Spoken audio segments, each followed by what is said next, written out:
Hello and welcome. I'm Jennifer Shlomovich, and I help busy women simplify plant-based living so they can improve their health, save time, and feel supported, even if their family isn't on board.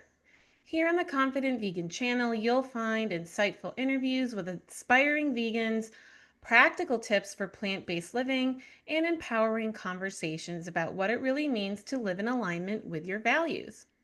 I am also the co host of That Vegan Morning Show with Kimberly Winters of the Did You Bring the Hummus podcast. You can start your day the vegan way and watch us live every Monday morning at 7 a.m. Eastern on YouTube at That Vegan Morning Show.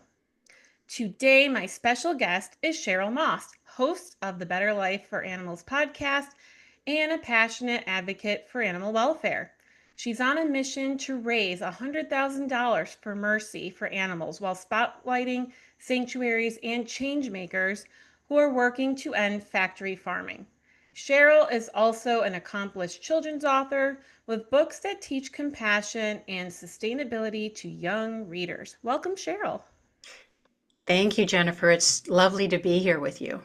It's really lovely to have you here. I am excited to talk about your podcast and your books. But before we do that, I always ask my guests, what is your vegan story? So my vegan story started probably in the 90s when I really became aware of animals because I'm a city girl. So other than cats and dogs, I really didn't think about what we were eating. But it crept into my consciousness and I tried a few different things. I was raw eating for a while. That wasn't sustainable for me in the 90s. But then about 20 years ago, things started to come into play. I had, you know, moved away from meat. I was still eating cheese. I was still having the occasional fish. And one day I was having a conversation with a friend, and we were talking about how animals are treated in factory agriculture. And I just said, you know what? I'm done. I can't do this anymore. We don't even give them a life. And for me, at that moment, that was it. There was a compassionate piece that kind of kicked in, which has really helped me because I have not gone back. So I did go vegan at that point, and for quite a while, I was completely fine with me being vegan and everyone else doing what they are going to do. I didn't think much more about it. But as time went on, I would consider, how can I help? How can I be an advocate for animals? This is setting an example is good, but what else can I do? Because it's such a huge problem and we need more voices. So I've had that feeling of whatever it is I'm doing, it's not enough. What else can I do? So it's around the time that COVID hit that I heard a story on NPR, a famous chef talking about how the distribution channels were broken and therefore milk was being just poured out. Mm. And he was talking about, the government needed to let the restaurant industry step in and handle the distribution channels. And as I'm listening to this, I'm thinking, that is not what we need. Are you listening to the first part of this story? Are you thinking about where that milk came from? And here you are simply throwing it out. So I was outraged. And I thought, I have to do something. And I had written children's books before because I had previous a nonprofit called Share a Dog, which was putting part-time caregivers with busy dog owners. So I was somewhat familiar with the nonprofit space, somewhat familiar with writing with books. So I put together a book about COVID and the cows and how we as people are letting this milk just, drain away these poor animals and also the poor people who are, being, put in with these harmful diseases because we're all, too tight. So I wrote a children's book basically about that and how and how it, but it had a call to action because at the end, it's like, you don't have to, you can make a different choice. You can go with plants and vegetables, and you can know, that cows are sentient beings that have feelings, that have mothers, that, just as we do, feel pain. So the book ends, with basically a call to action, as all of my books do, to try and just say, you have a choice. And I do believe that we have to go with children because, people are set in their ways. There's the cognitive dissonance that we're all familiar with. That's settled in. But as a child, they don't know what they're eating yet. So as they're starting to grow and they start to think, well, what is this on my plate? I think they deserve to know. So I wrote that book, and I did have a relationship with Mercy for Animals at the time, and they did help me, get me with Lantern Publishing and Media to help me get it published. So anyway, with that book came, now I have to cover all the major farm animals, right? So I wrote Cluck, which was about a sanctuary chicken who is born safely and in love, at a sanctuary, but he learns as he grows older that he's that rare bird because out beyond the sanctuary, the birds can see basically a chicken farm being built along with the equivalent of like a fast food chicken, Chick-fil-A type of Mm-hmm. chicken restaurant. So they get to see how things really are out in the world and how Cluck is really a very fortunate chicken. So there's a little bit of advocacy in that one too. And, once again, it's about, you know, do we need to be eating chickens? Do we really need to be eating turkeys? So there's a lot of, they're beautifully illustrated. I'm really proud of that part of them. I found someone in Spain. She just does an amazing work. For that reason alone, everyone needs to check out the books. So that one followed. The last one then was called Gabriel, or pardon me, Pickle, because I wanted to definitely cover the pigs, because we all know that pigs are every bit as smart, and I think even smarter than Mm-hmm. dogs. And not that that matters, because they all matter, but when you're that much smarter, you're that much more aware. So for Pickle, I had done a little bit of research speaking to individuals who actually owned pigs at their sanctuaries and learned about their journeys and how they found themselves at the sanctuaries. And in this case, this is based on a true story. When there's a hurricane, they're trapped in these warehouses, and if they survive, then they are no longer considered appropriate for slaughter. So my little pig finds himself out of the barn and finds himself into a good situation and is rescued and lands at a sanctuary.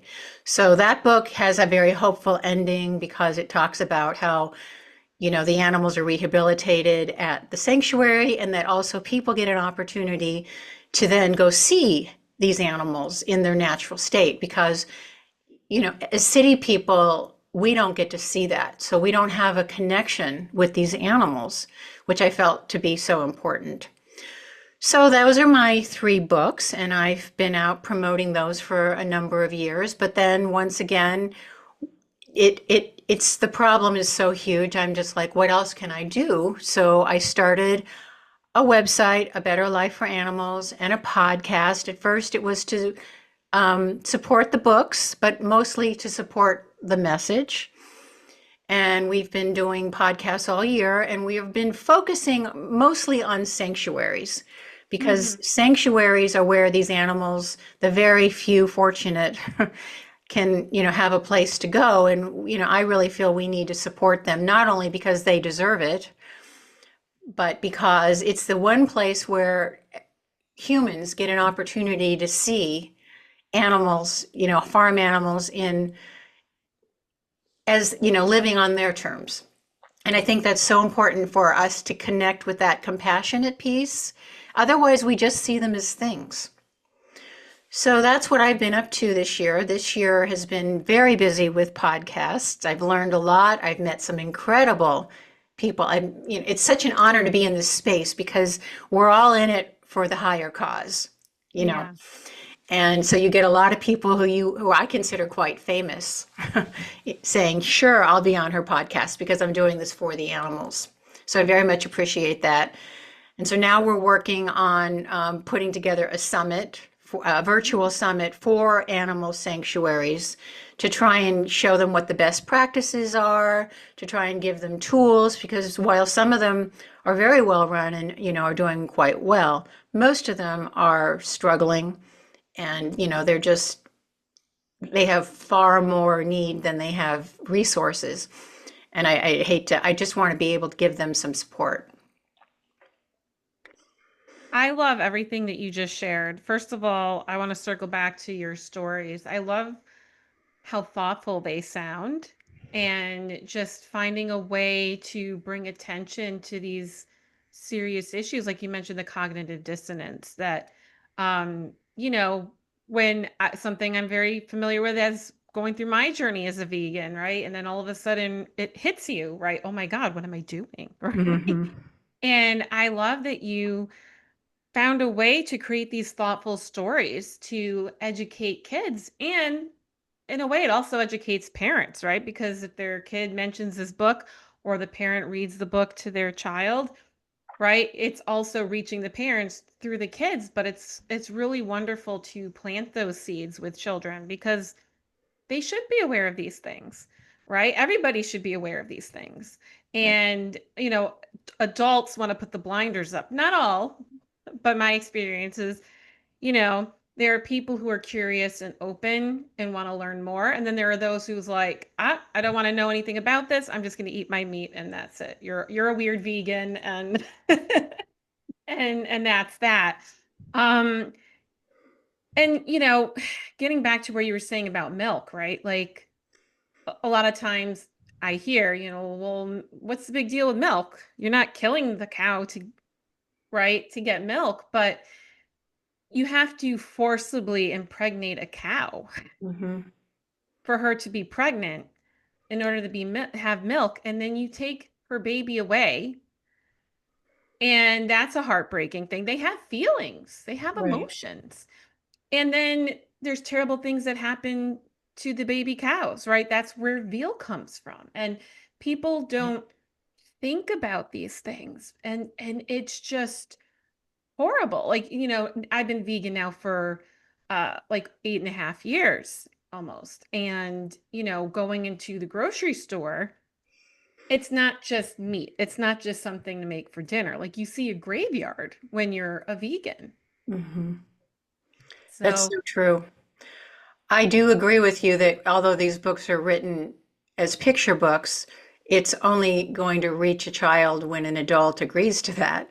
So yeah, I do believe that parents are seeing the value in, how do I sensitively bring this up with my child, and how do I let them know when they ask the question, where does my food come from?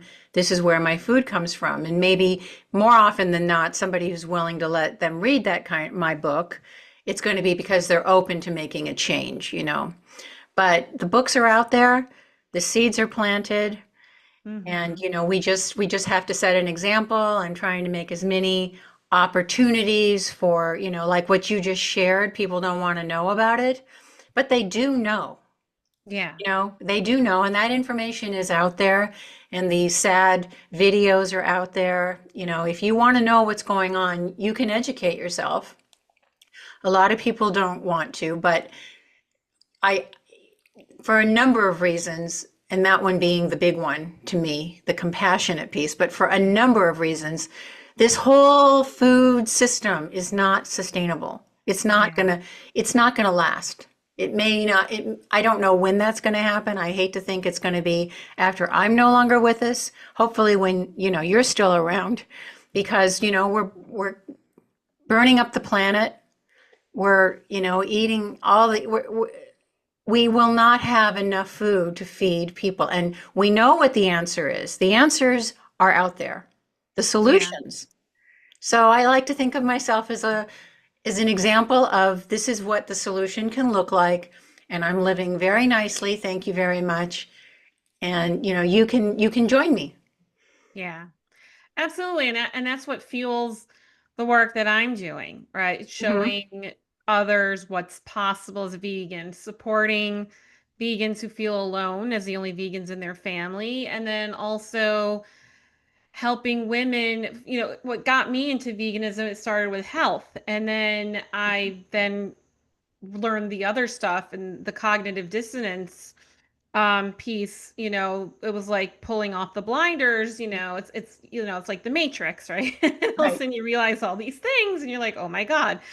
And so that's what I'm doing with my mission, trying to support in different ways, educate, show people what's possible. And yeah, you can be healthy. You don't, it's a hard for people to let go with what's familiar, right? We have all these old paradigms around nutrition, and there is more information now out there, but still you have doctors and medical professionals still promoting the old ways, and it's still a challenge.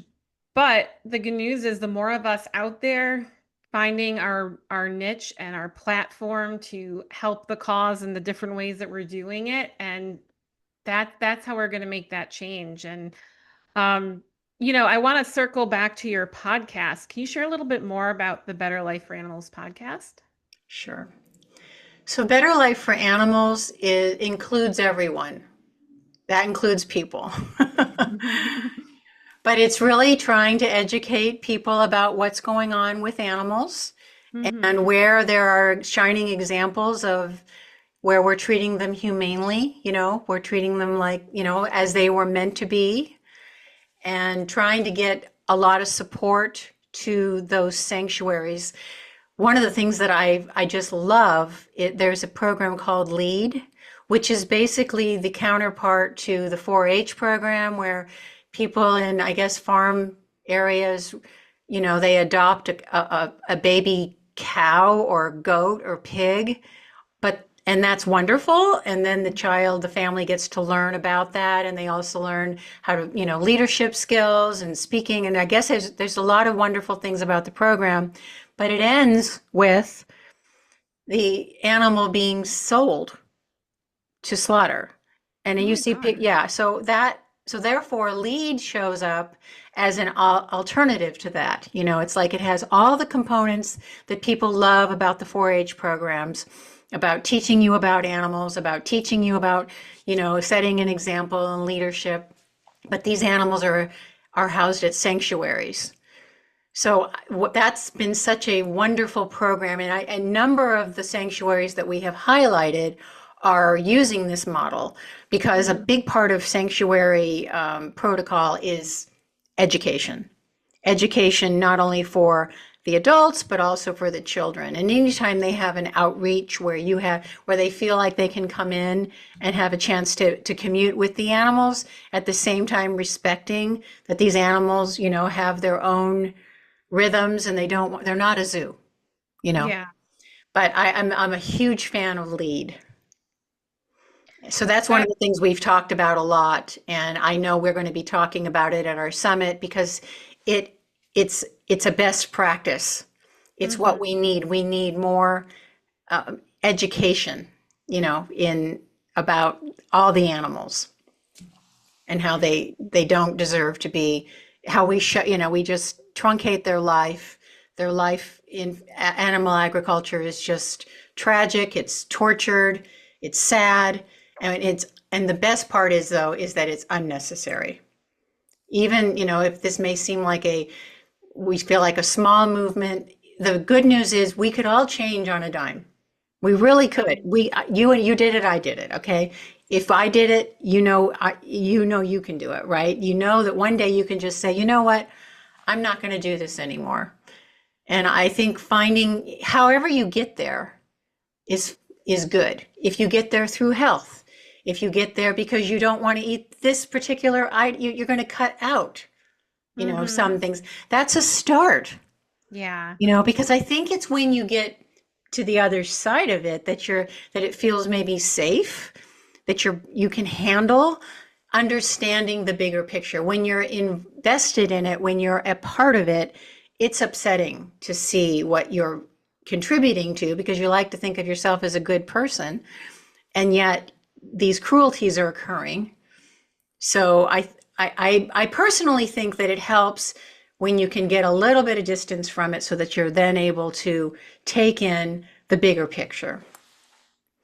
Yeah, I agree. It took me 2 years to fully commit. Like it started with the help, and then I was, I had a dairy sensitivity, and I felt so much better not having dairy after giving it up for 30 days. And then I was looking up dairy-free recipes and found vegan recipes and found all this amazing food that was better than what I was cooking, Mm-hmm. non-vegan food. And then I discovered forks over knives and whole foods, plant-based eating, and understanding the health component, and I having heart disease and diabetes in my family, Yeah. right? And then I started immersing more into looking up vegan recipes, not dairy-free, but just vegan. And then I started getting the other stuff, right? The animal agriculture. And then it was like my heart wanted to do this, but then I'm like, my family's not going to want to do this with me.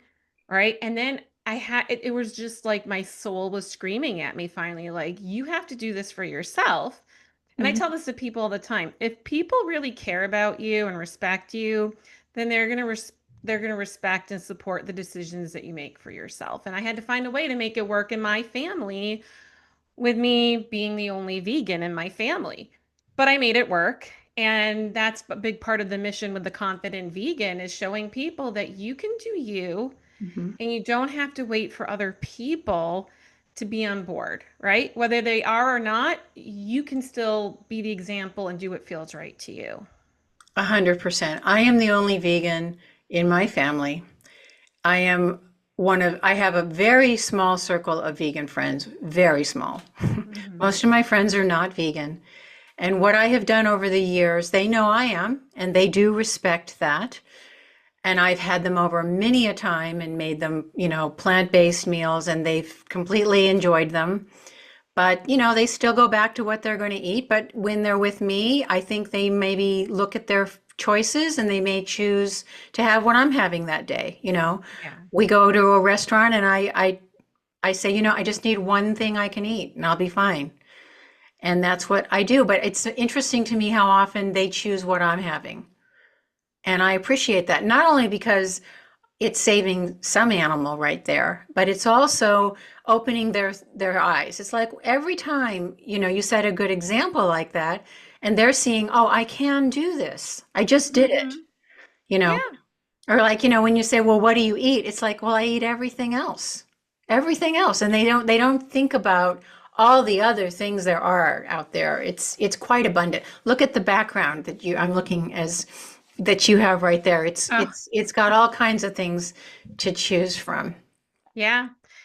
Veganism is not boring. Like I said before, No. like I'm like, wow, this food is more exciting than the food that Mhm. I make. I learned how to cook with all kinds of spices and get creative with vegetables and nuts and fruits and seeds. And I moved from Brooklyn 2 years ago, but living and I still visit occasionally, but when I was in New York City a lot and I would meet up with friends, a lot of times they would, be willing to go to a vegan restaurant and just to try it out. There's like a curiosity because otherwise they wouldn't pick it.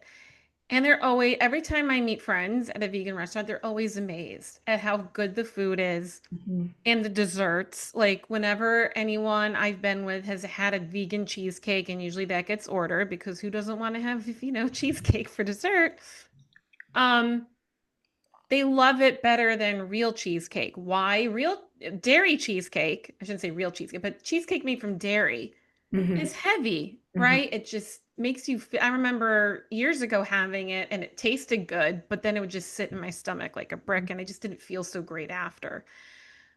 Everyone who's had the vegan cheesecakes with me, they're like, this is lighter on my stomach. I don't feel so sick. They're, like they noticed the difference.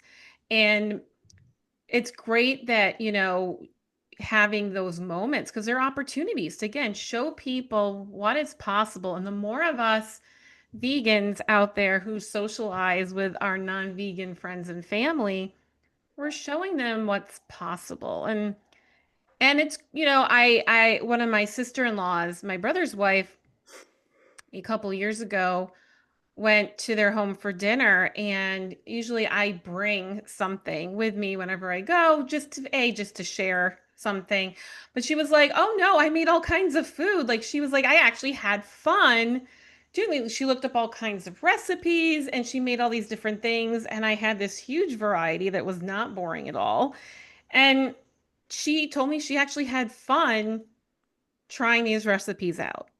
So those types of things, they feel good because again, you're showing people what else is out there who wouldn't normally look at it. Exactly. I went to visit some friends in Phoenix last month, and they're not vegan, but I was staying over. So they Mm-hmm. made a little trip to the grocery store and they asked the grocer, so what are the best, vegan cheese brands? What are the best? This, that, and whatever. And so they had to do a little bit of research. And I think in times past, I might have felt like, oh, you shouldn't have to do, I'll go to that trouble for me. But I've changed my mind on that because, that was a good experience for them too, to know Mm-hmm. that there are other options out there and they put together this really nice little platter of, of course, hummus, but then also the cheeses and the olives and all the things. And That's I'm so nice. watching, they're both eating it, you know, and they loved it. And, speaking of cheesecake, we all know that, well, dairy is just not meant for anybody other than, the calf. And so Right. therefore, most of us have some form of lactose intolerance because it's simply not meant for us. And Mm-hmm. I will share that even though my husband is not vegan, one thing that I have, a major win has been dairy because he loves the vegan ice cream options. I've got him on dairy, non-dairy creamer, and this is a person who loves his sweets. And he is Mm-hmm. an advocate because without even meaning to, he will say to anyone who will listen, you know what? They have the sweets down. He doesn't ever hesitate. And they will, he is somebody they listen to. It's like, oh, well, if he'll eat it, I'll eat it too. And, it's getting better all the time, but I think those are little wins. I think those make everyone, you're trying these things and this is feeling better in your system and this Yeah. is feeling better in your heart. You didn't, contribute to any undue suffering by eating this method. So I have turned that whole thought around to if I get people to kind of go out of their way for me, I'm fine with that because it's opening their world too, and then maybe they're having a party and they're sharing it with other people too. Because Yeah. here's the other piece. Everybody eats vegan food all the time. Mm-hmm. It's just not labeled as such, right? Maybe they don't, the salad is vegan most of the time, right? I love what the Joyful Vegan has been talking about. She really would prefer that we not have the vegan menu at a restaurant because she feels that that's only going to the vegan. The other non-vegans are not asking for it, and therefore it's kind of limiting, as opposed to just having a really attractive, plant-based option right there on the menu that everybody will order. There's something maybe to be said for putting it all in there and being inclusive so that we can all feel like we're not, because, if they hear the word vegan, sometimes they don't, oh, well, that's not for me. And it's for everyone. Yeah, you're so right about that. My husband and I celebrated our 10-year wedding anniversary back in February. Congratulations. Thank you. And we flew to Oahu, Mm, and there was this, and my husband's not vegan, mm. but like you mentioned with your husband, like he uses almond milk in his coffee. He'll have minimal dairy out or get yogurt, but he's cut back on animal products. And even like meat and fish, he only has very little of because I do a lot of the cooking. And if he wants that, he's got to cook it for himself. Because once we became empty nesters, I was like, I'm not cooking it anymore. So he just eats what I make most of the time. So Right. So that just shows the amount of impact right there, right? Even if you have a partner who doesn't go vegan with you, the amount in your household still goes down, right? A It still hundred percent, it yes. has it still has that impact. But going back to Hawaii, there was this it was called Earth Aloha Eats, I believe, and they have a cafe and a food truck, and the food truck was a 5-minute walk from our hotel. So we went there and the food was so good. And we're like, we have to come back. My husband loved it. So the second time we went, we're waiting in line. And there's this couple ahead of us with a couple of kids, and they're waiting for their turn to order. And we're right behind them. And then they look at the menu, Lauren, they're like, oh, it's vegan. And then they just walk away. Oh, Meanwhile, it's delicious food. Like, right. And right. It's like that double-edged sword. You want the vegans to know where to find you or and what's for them, but then you also don't want to turn off people who just hear that word vegan and freak out. right. And meanwhile, I mean, this place, I mean, I had these, these chicken teriyaki fries that we split with like they had like amazing stuff. They had these vegan fish tacos. I had them 2 nights in a row because it was just the best thing that I had.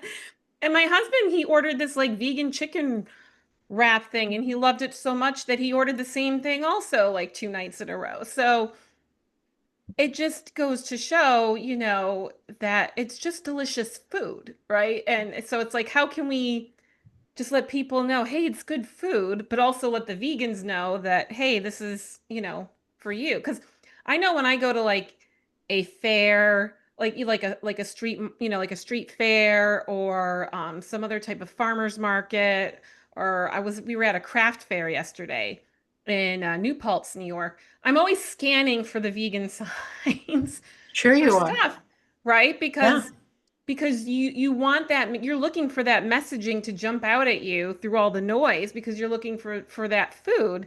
And actually yesterday when we were at this craft fair, my husband spotted for me because I was like looking trying to find something to eat and we thought we would have to like go into town and wait till after. We found this place that actually had an amazing tofu burger that was like stacked high with like all kinds of like plant-based toppings and stuff. He ordered the same thing as me because it looked so good. So, it was nice that they had that offering. So, yeah, it's a double-edged sword with these types of situations because you want the vegans to know how to find you, but then you also don't want to turn off other people. right. Well, health is a big issue right now, and I Yeah. know there's a lot of debate going on, but I am of the belief that we're going to ride this tide, and because, people are going to have to take back their own health. They're going to have to look at, the facts and Mm-hmm. make, informed decisions for themselves and not just all the noise that's out there. I mean, our our health system has been challenging for quite some time, and I Yeah. just don't feel like things are getting better anytime soon. But back to, everything, the information is out there. You know, Mm-hmm. fruits and vegetables, grains, those are what's are going to keep you healthy. They're going to help Yeah. your heart. They're going to help keep, your system moving. It's going to, you won't be getting the cancers that they're so prevalent. And that's going to be, like, that's going to be a big push because, all these drugs that they're coming up with is the quick and easy answers. You know, I'm not a doctor, but in the end, I think the most sustainable plan is going to be eating, eating plant-based. Yeah, absolutely. I'm currently listening to the audiobook version of How Not to Die by Mm, Dr. Greger. yes. And I mean, I knew the basics, but just hearing the in-depth studies on it. My husband heard a couple of chapters yesterday when we were out, and I think it horrified him a little Mhm. bit, kind of like he hears me saying this stuff. But Dr. Greger, who's a doctor, who's credentialed and is reading off all these studies and everything and all this information, right? it's like I want to buy this for everyone in the holidays. Like I feel like everyone should be reading this You should. book because it's frightening what what's out there, the misinformation that's out there. And yeah, I let's there is a place for medicine and for doctors, but unfortunately, a lot of doctors also don't fully understand, or they're tied up with drug companies, or there's all of that stuff. That's a whole other podcast, right? Mhm. With all of that stuff. And so, you know, and and yes, there are sometimes diseases that people can get even if they do eat healthy, but eating healthy can help your body have a better chance of fighting off these things, Mhm. right? If you're fueling your body with cheeseburgers and french fries and pizza versus healthy salads with a whole bunch of colors, and they're not salads are not boring. I don't No, make boring salads. you know if no, you, neither you do I. if you intentionally put good food in your body, you have the opportunity to reverse diseases, to prevent diseases, and have a better chance of fighting off diseases. So why not do those things and not rely on these medications that have these horrible side effects or these procedures? And again, yes, sometimes people need these things, but you should always start with what you eat, I feel. The most powerful medicine for sure. And as you were pointing out, it's like you need to ask yourself, so where is this expert that I'm relying on? Where are they getting their information? Yeah. Because Dr. Greger is out there just stating the facts, Mm-hmm. and he's putting this information out there for free. Yeah. So it seems like a pretty reliable source. He's a good one to start with for sure. Yeah. 100%. I'm almost done. Well, I'm like more than halfway done. So I have a feeling that around Thanksgiving and the holidays, I'm going to try to find a way to buy some books and just send them to family, and let them make their own determination on all of that. I would like to do that soon too, because the turkeys that are alive right now are ready to be slaughtered for those holidays. And I would like, so often you see these recipes that are available on Monday before the Thursday, and I'm like, I think that if we could think about this months ahead of time, That's a really good point. yeah, let's start talking about our plant-based Thanksgiving now. I love that idea. Yeah, That's a really great idea, right? I mean, I already saw Halloween stuff in the stores back in like July. So, you know yeah. what? We might as well get it started with Thanksgiving, right? Because people are already thinking about their menus, who's coming Mhm, over, their mhm. travel plans, right? People start thinking about that stuff around now, They right? do. Because we're recording this in September. So, it's almost fall here. I mean, once it's September, my brain thinks it's fall, even though it Mhm. technically isn't fall yet. Exactly. But yeah, this is an important time to start thinking about that, and maybe sharing information with people so they can start thinking about this. Because what people don't think about uh is all it's not just the meat, but it's what gets injected into them, Mhm. right? Like, well, all of the hormones and the pesticide exposure, and what I've been learning in the book, how that stores in their tissues, right? And then people consume that, and there's high concentrations of these things, right? Not to mention the horrible things that happen to these animals, but just looking at all these other things that people don't think about, right? Um, these are all terrible things that are making people sick. And people think, well, I've been eating it this long, I'm fine now. But the buildup in your system, you don't know how much of the buildup you have in your system. But if you eat food that's high in antioxidants and fiber and vitamins, you have the opportunity to start detoxifying yourself and ridding yourself of those toxins that have been built up in your body. Absolutely. And as we get older, our bodies are not as resilient. And the things that you could do at 30, you cannot do at 50. It just doesn't work that way. And with all this concern about, antibiotic resistance and Yeah. all the the next pandemic and all of it. It's like, why even participate? Mhm. We're very fortunate. We live in a time when we don't have to. We have wonderful alternatives. It's worth it's everybody should give it a try. And they should do it for their bodies and do it for their families and do it for the animals. Because Yeah. the animals, I've heard people talk, I've talked to people and, they're not vegan and they know I am and, it'll come up and they're like, well, I just feel like animals are here for us, and it's almost like a religious reference. And I listen and I just, okay, but I just have one thing to say about that is that if you ask that animal if this is okay, can I be sacrificed for, your meat on a plate? I don't think the answer would ever be yes, Yeah. you know. And that matters. People are like, "Oh, how silly." No, it's not silly. This animal is giving its life. It's Mhm. actually not giving anything, it's being taken. Right. So I will always believe that that's the most important reason. It's just not right. It's cruel, it's Mhm. unnecessary. They're here.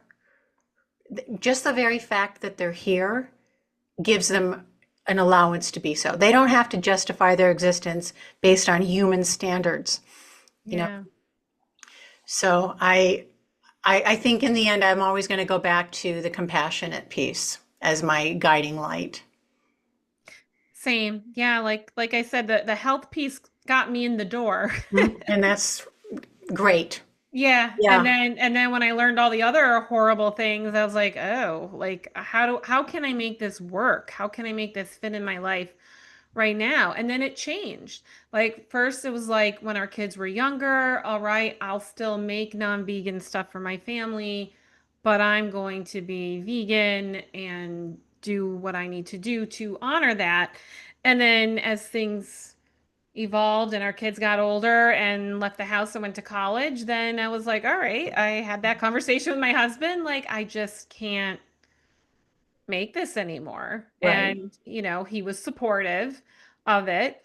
He doesn't cook as much as I do. So it's either he's got to cook it himself or he's got to eat what I make. So, right. so, Good for you. but but there's always a way to make it work. If it's important to you, and the people in your life will then respect you for your decision. And if people can't respect you for your choice of honoring your values, then that's a whole other conversation that to have with yourself is, what kind of relationship is this where this person can't support me in doing what's important to me?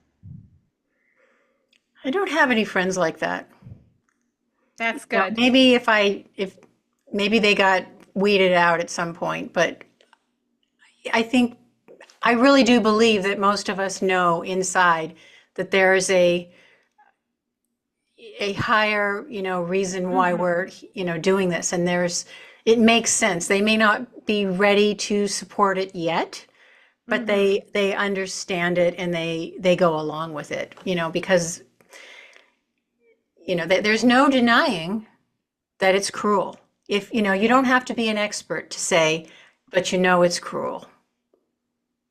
Yeah, absolutely. I have a friend who distance themselves, and I think it was because of my being vegan. So it was like one of those things that made me, "Well, all right, well, that's fine." Mhm. You know, and that's okay. Um, but like you were saying, most people are not like that. Right. And usually you just have to give people an opportunity to support you with that. What are some tips that you have for vegans or aspiring vegans? And we've probably covered a little bit in our conversation who do feel alone with this, but they want to commit to being vegan. What are some tips that you have? Well, I would just start with the easy ones, like we've been talking about, the dairy. There are Mm-hmm. so many wonderful options. You don't have to have milk in your house. You can have Yeah. almond milk. There's Soy milk. There's all kinds of really good products out there. And if you can't afford it or don't want to spend the money on that, you can make it. You can make almond milk. It's easy, you know. So just go with the easy ones first. And then when you think about what you use on your milk, it's usually like a cereal or an oatmeal. Well, that's vegan. Toast is vegan. Miyoko makes a fantastic butter alternative. I personally love it. I keep it all the time. So there goes the dairy, there's Hmm. just get rid of that, start there, and then, less and less of, the meat and certainly, the fish and all of that. Just don't, just less of it. And over time, substitute it. So you're not going to have that today. What are you going to have instead? Hmm. Introduce yourself to the variety of vegetables that you probably aren't aware of because the standard American diet is pretty, you're supposed to eat, what is it? I could be getting this number wrong, but it might be like 30 different things a week, different varieties of foods. When you go out to eat, you want to eat something that you don't normally wouldn't eat, because it's better for your health. Hmm. If you're eating the same thing every time, that's not good for you on a number of levels. So mix it up. Mix Yeah. it up, make some conscious decisions to try, move away from it. And maybe at some point, if you're doing this long enough, you might hit upon an epiphany like I did, which is I don't Yeah. want to do this anymore. And you've transitioned away in such a way that you've tried out all the alternatives and it's not going to be a big change. Yeah, those are really great tips. Yeah, for me, it got to a point where I did it at home. And then like the last little bit before I fully committed to vegan was just like, all right, if I'm at someone's house or someplace where I don't have any other options. And then when I finally was comfortable in standing firmly in my values and being okay with standing out Hmm. with being vegan, then like that was the last thing, right? Like what you were saying, start with the easy things. And Hmm. then that was the hardest thing. And then I was able to, do that. And it took me a little bit of time, but like I said, the whole thing took me 2 years, but I got here, right? And however you get there is great. I happen to love Purple Carrot, some of these food meal prep type Hmm. services. I've been using them for years, and what it does, it's like it will level up your menu. It will ship in, different spices. Maybe there'll be 7 ingredients in a recipe as opposed to 3, and you will try things that I otherwise wouldn't have thought to do, mixing things together, different combinations, and the food is very good. And it's a Hmm. way, I think, to learn different how to cook with tofu, how to cook with tempeh, how to, all these different things that you might be a little leery of. Try it that way, because they have it all figured out. Just as a thought, before you go out, and you also, of course, there are cookbooks Hmm. galore. We know that. I But if have that a lot of just, them. yeah, I do too. I have a collection myself. But if that just feels daunting, personally, when I order purple carrot, and I don't do it all the time, but let's say I've committed this week when it arrives, that's a commitment because that's perishable food. And I Hmm. cook it. I will cook it and it will get eaten. That works for me. It's taken some of the, decisions out of, the time it takes to figure out what you're going to eat. It's, everything is just in a size for 1 or 2 up to 4 people. That's the other thing. It's like, you're going grocery shopping and you get overwhelmed. You're buying all these ingredients you've never heard of. You don't know if you'll ever use them again. This is a good, I think, then, and there are others. I think well, I can't think of another one that is completely plant-based, but there is one. But they're out there, Yeah, I'm like and then it's blanking just a too. good way to get started. And you can make those for your family. You can make those as a when you go to visit a friend. It's a good way to get started, I think. I think that's a really great tip. Like I never thought about that, but that's a really great tip to and something that yeah, I think I would even recommend that to people who want to just try out vegan, right? Like you said, it's a commitment. Even if it's, they get 5 meals from it Hmm. or 3 meals from it, right? Hmm. Whatever plan they choose, that's a great way to have them try it, right? Because it's taking the guesswork out of it. I haven't tried purple carrot, but I have looked at it before. It does look like a good go-to when those times are really, really busy and you can't go out and about and meal plan. Right.